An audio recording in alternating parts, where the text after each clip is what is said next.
The release of lockdown and any residual impact of COVID-19 on the service areas.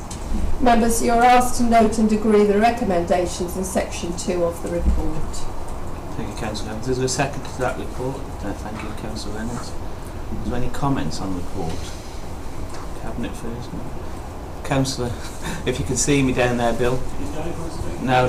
Oh, yeah. Well, I was just going to say, Chair, that this shows the solid, sound and high quality financial management in place in this local authority. Now, we've heard a variety of stories over the last few years about councils not showing the level of financial resilience that we're showing, and I think that we can be very proud locally that we've got a very stable base. We've got a council that's open, it's looking to work with business, it's looking to work with residents, it's looking to generate income through other streams and channels, and that's really important to us.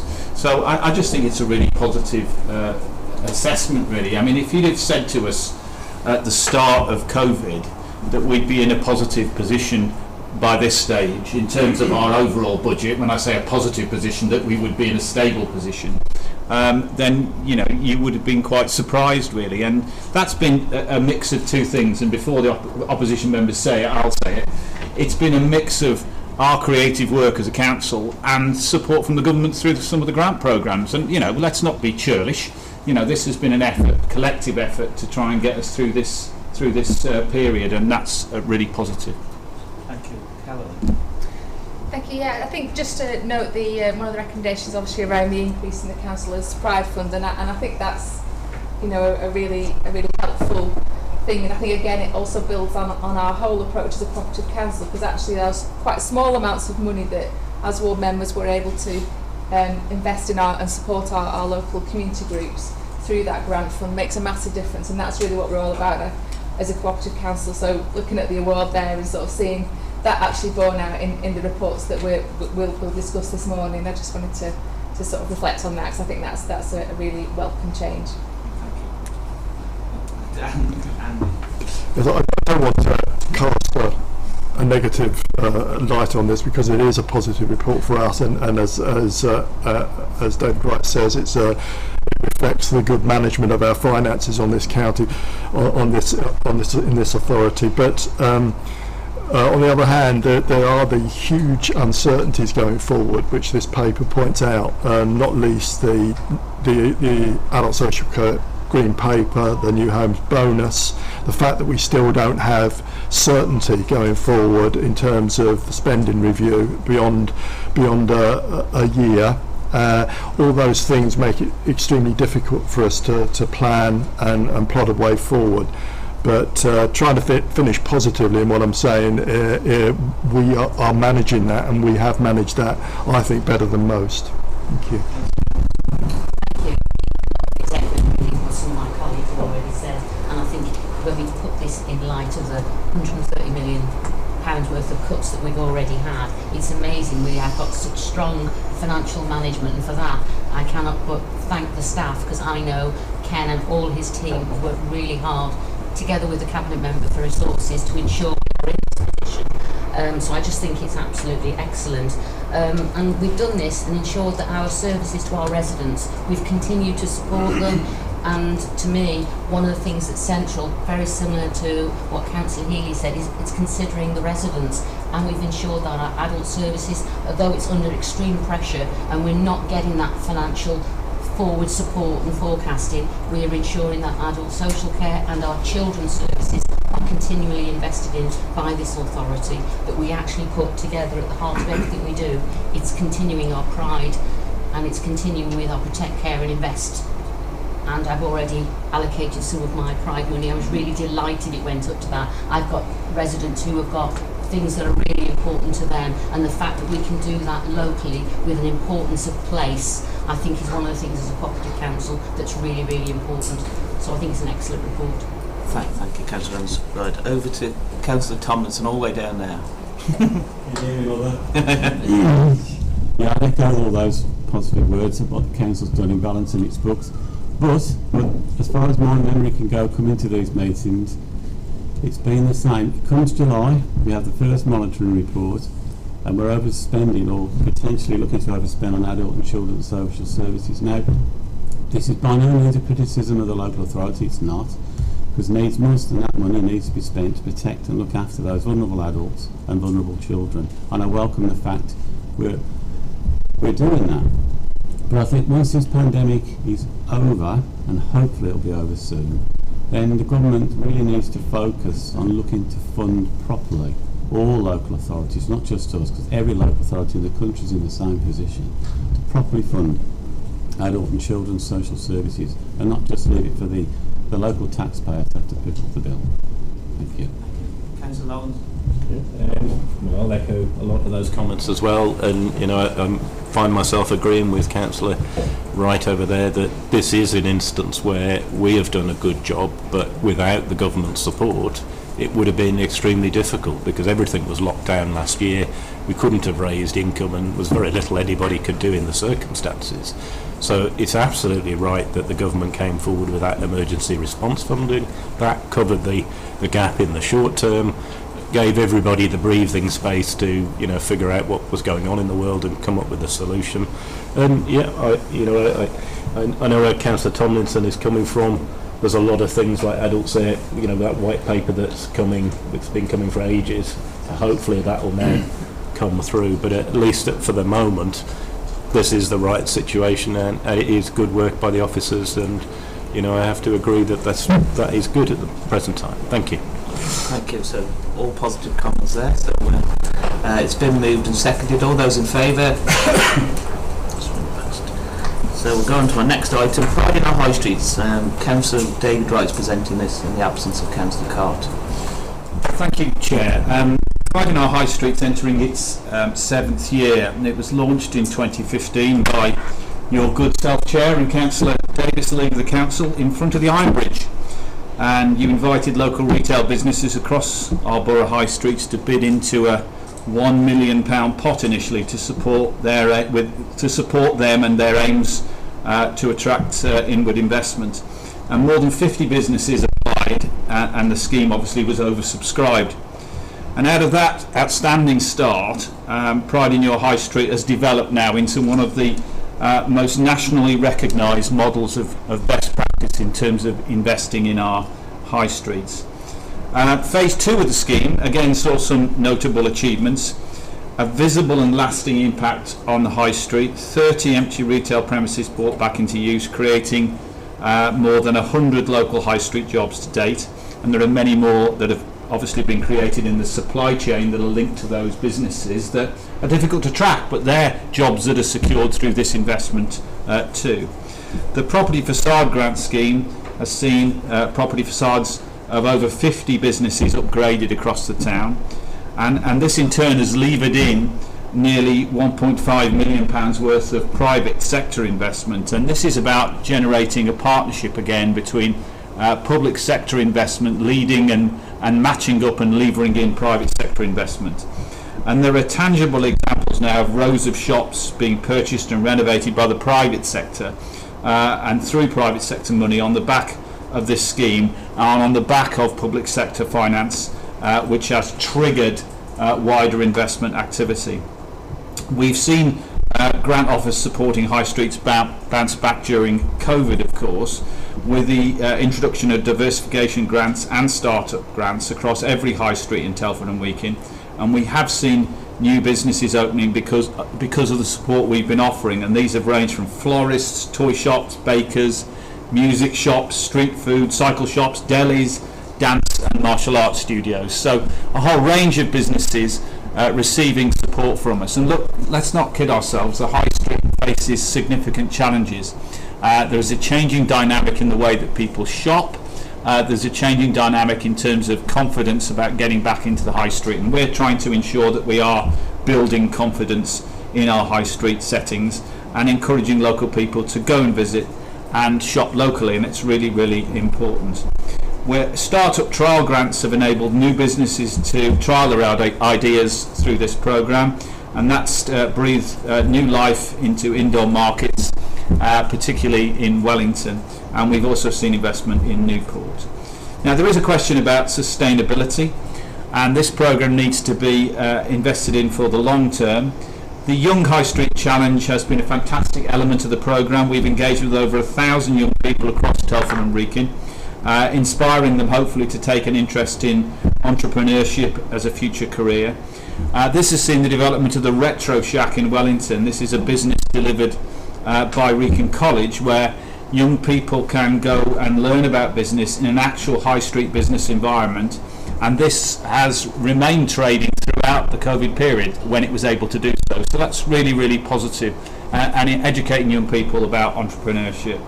We'll see the opening of the youth market soon, inspired by pupils from Burton Borough School, and we've also seen recently the completion of the first ever Futures MBA course, where 100 students from across the borough have taken part. Telford College students were awarded particularly for their outstanding contribution.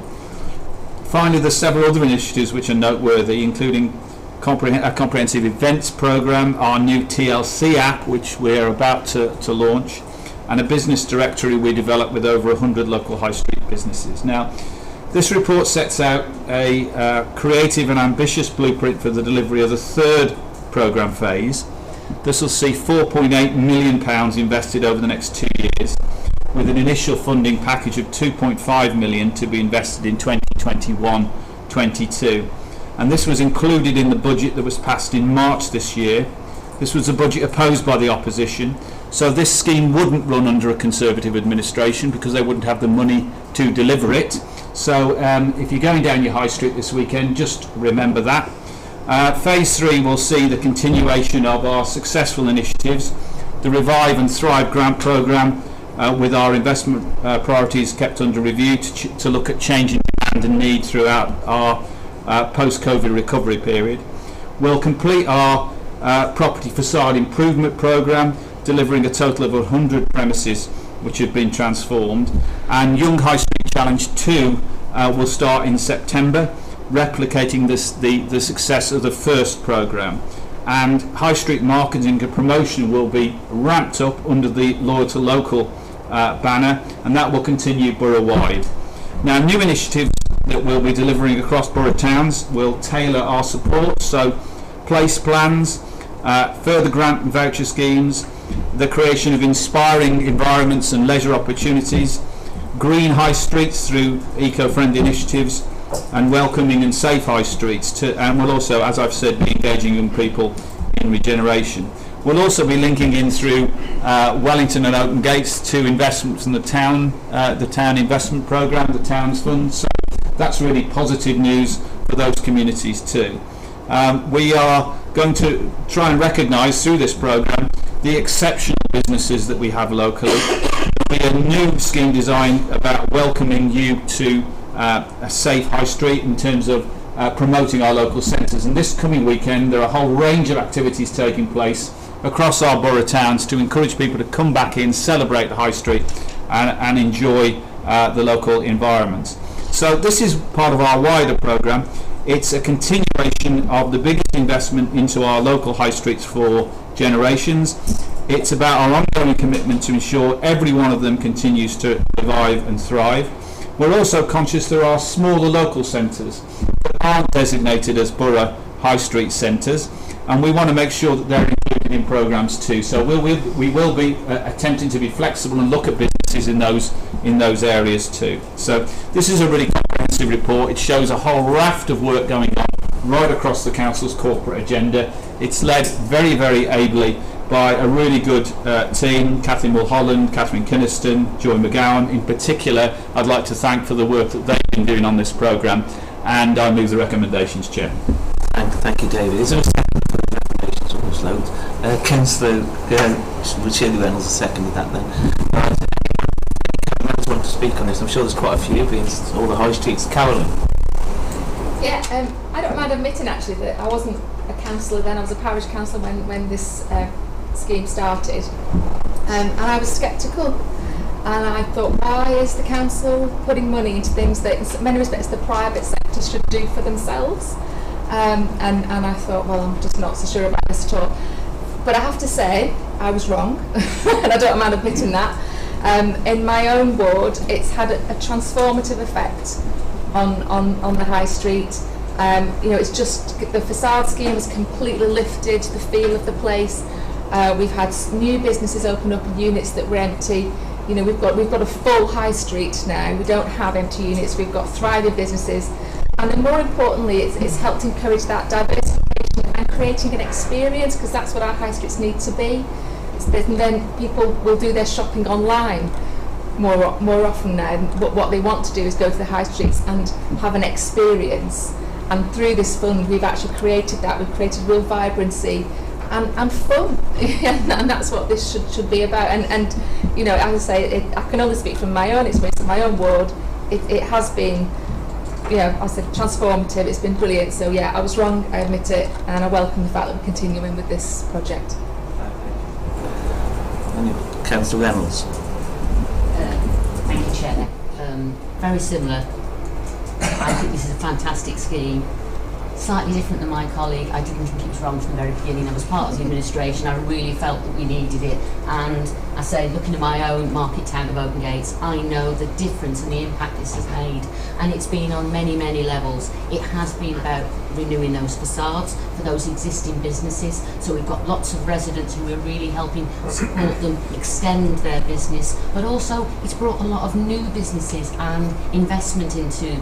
I can speak for my own because I know that one really, really well, and it's brought so many different things in, whether it be a new, high quality coffee shop, or it's been a new sewing business. We've got coming online street food, children's clothing, but we've also got things like the Firefly, which is offering a really different experience, not only at nightlife, but it's also going to be offering a really new offer to some of our SEND children, and I think that is going to be a fantastic thing for them to be able to, in a safe environment, experience what a nightlife might be, but it's going to be done for them, which is really, really nice. If you've been in there, the transformation of that business is absolutely fantastic. I know we've got other things coming online, but then there is the diversification. Yes, people are shopping online, but this has enabled businesses like Kings and Open Gates to have a website for the first time and be able to go online, and that's been a lifeline for the businesses. So I mean, we haven't quite got a full high street,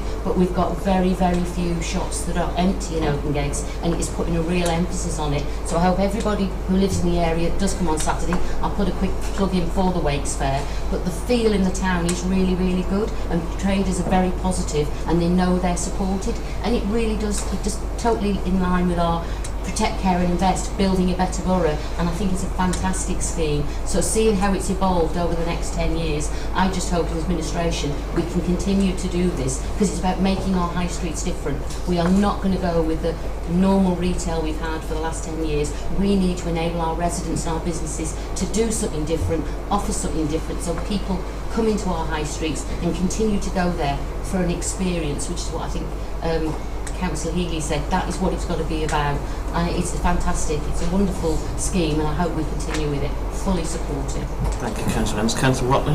Yeah, just being provoking myself, and yes, the work that we do in our high streets is invaluable to our local towns. It's clear. It's our values writ large as well. It's about partnership. The work we do with parish and town councils across the borough with this kind of a project is really, really important as well. So I'm so pleased that this is going forward. I'm so pleased we're investing again in small businesses across Telford and Wrekin. The High Street in Madeley, interestingly, the High Street in Madeley is thriving and is doing really, really well for exactly the reasons that have been laid out in the report, because we've looked to support and invest those companies that are coming in. I'm really looking forward to Saturday, to the Welcome Back to the High Street Day in Madeley. We've got the 9 stamps up in the square ready to welcome people back. So I do hope everybody will get along there. So thanks, Dave. I really like this report. Thank you, Councillor. Councillor Lawrence. Thank you, Chair. I'll pick up on a couple of points that Councillor Wright made. It is correct that we rejected your budget at the last meeting, and I don't deny that. There's lots of things in this report, though, that are positive. I can remind you of going back to the time when we were in administration. We had our Borough Towns initiative, and I think if we were in your shoes now, a lot of the things that you were talking about we would be trying to achieve, because that facade scheme is a very good one. I spent some time when things opened up in Wellington and in Shrewsbury, and in Shrewsbury it's shocking the number of shops that have closed, and though we've got something like that in Wellington, it's not quite as bad. So there are real positive things in your scheme, but that isn't the reason we rejected your budget. We support a lot of the things that you're talking about here: entrepreneurs, revival and regeneration, and that is exactly the sort of thing that local people need. And I think we can do more as a council to encourage our residents to shop in our local centres and not zoom off to Birmingham, etc., that so many do. So there's some very many positives, and there's more you can do to build on it. But that's not to be confused with the reasons we rejected your budget. Councillor Tomlinson. No, I welcome the report, I really do. And it's interesting how sometimes we're having to rejig the layout and the architecture of some centres, so people have got the opportunity to sit more, drink a cup of coffee, sit round trees, you green it up, you make it a destination where people want to go almost to meet up and have a leisure pursuit rather than simply to go to shop. So I do welcome the report. Thank you, Councillor Thompson. I'd just like to add, it's been one of the administration's core themes about with Telford as it is, it's not just a Telford shopping centre, it's our borough towns, which and I know Adrian talked about it, but I don't think they've supported any budget since the Pioneer High Street have been put in, the Conservatives, and I know Bill has supported some of those budgets, but we need to make sure we invest in our high streets, because Telford is made up of these towns, Dorley and Madeley and Open Gates and Dewport and Wellington, and we have to make sure that they're thriving, because the local community want to go and shop there. It's more local for them and more accessible for them, and that's why this administration cares about our borough towns, and that's why we invest this money into it. And the report's a fabulous report, looking back and looking forward, because we always have to look forward, because as we've seen with the pandemic, things are ever changing and our high streets are ever changing. So it's a great report to have here today, and hopefully it will go on to bigger and better things. So it's been moved and seconded. All those in favour? Next report is item 7, representation of legislative bodies. Councillor Evans is representing this. Thank you, Councillor Overton. The paper before you requests Cabinet approval for the nominations for outside bodies. It also asks you to approve that the monitoring officer be authorised to give effect to nominations to outside bodies as notified during the year by the leader. Just a couple of things to bring to your attention. One is that the nominations have been sought from all the political groups before the final list has been compiled. And I'll also, bless you, draw your attention to the fact that there are in fact 2 nominations that have been received for the Granville Country Park Management Committee. One of whom is Councillor Turley and the other is Councillor Nigel Dugmore. A final thing for you to be aware of is that there will be a review during the year of the number of representatives and organisations that we send representatives to. So So, Cabinet, I ask for your approval of the nominations set out in the paper, Appendix 1. Seconded. It's been moved and seconded. I don't think there's any debate on this, it's just a formal report. Those in favour? Thank you very much. Thank you, Councillor Evans. The last item is the Customer Service Digital Peer Challenge. I'm delighted to bring this report, which is the report into the Service and Digital Peer Challenge that was carried out by the Local Government Association in May this year. We have been on a journey with our customer services to make sure we meet the everyday needs of our residents. This peer review shows the progress we have made and also identifies some action points for improvement. The validation of the progress we have made and the excellent feedback we received about our services and our enthusiastic and committed staff is good to hear from external people who have expertise in this area. This follows on from the development of our new customer and digital strategies, the current development of our new app and our virtual chat experiences. The Local Government Association team recognises the Council's focus on good customer service and the commitment of members and staff at all levels to get things right for residents. The team also praised the extensive range of ways we seek feedback from customers and the desire to engage and involve people, with the suggestion that we could go even further in co-designing services with customers, partners and staff. I think it's also good to receive criticism about the number of channels we operate, as in my opinion that's a positive, as we will continue to be available through all varieties of ways and not just digital, because digital isn't everyone's cup of tea and we have to be accessible to all. I therefore move the recommendations of noting the report and the action points that we will bring back to Cabinet in the autumn. Is there a seconder on the report? Thank you, Councillor Watling. Any comments? Oh, Councillor Watling. It's always good, thank you, Chair, it's always good to get external validation, and that's what we've got here. It's brilliant to see how our teams have been supported and seem to be supporting both that change, that channel shift of work that we're doing, and also understanding the needs of our communities. It's having been part of the process. It is challenging, and I want to thank all the officers who were involved in that process, because they've clearly doing a brilliant job at moving us forward. But also that's been recognised by people outside the organisation now, which is superb. So, thank you. Thank you, Councillor. Is there more comments?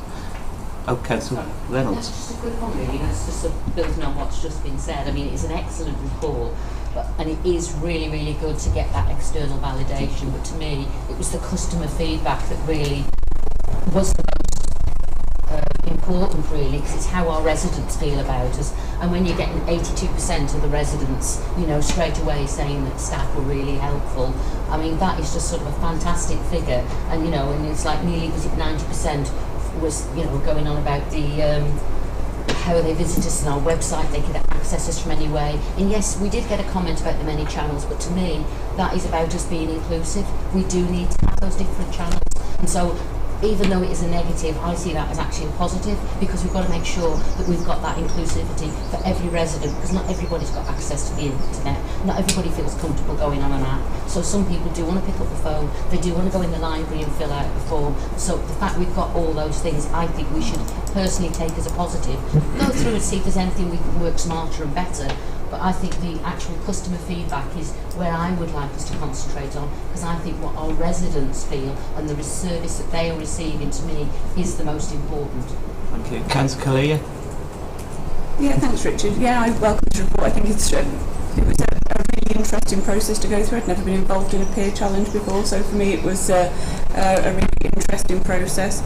I think it's great to hear the feedback that we got, and obviously officers and staff have worked really, really hard to achieve this over sort of the most challenging time that we've had for 15 months of really, really challenging issues to deal with.